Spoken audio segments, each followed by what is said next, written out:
Social media, it's fast becoming a quagmire of misinformation, stolen intellectual property, as well as AI-generated spam. And that is a problem for anybody who uses it, according to attorney Kristen Roberts. When you see something on social media, you think it's real.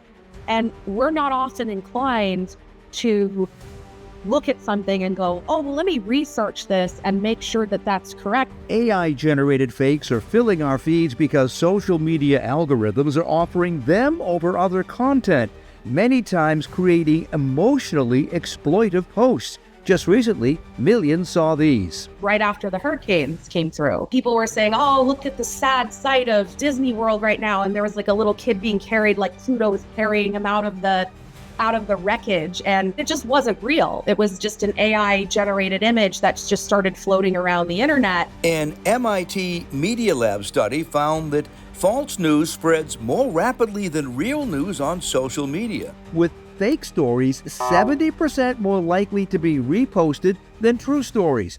Also, it takes true stories about 6 times as long to reach the same number of people. Part of the issue is learning how to recognize the fakers. Take a look at this post that received nearly 12,000 views, supposedly from a sad little boy who said that nobody appreciates his handmade creation. But it's fake. The giveaway? AI gave him 3 arms. That is a typical AI error. Hands, teeth. You can also look out for things like skin, because skin can oftentimes look really glassy and waxy and kind of fake.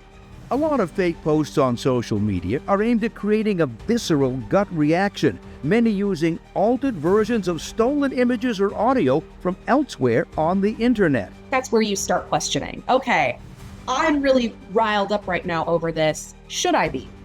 Let me look into it. And if you don't have time to look into it, then put a pin in it.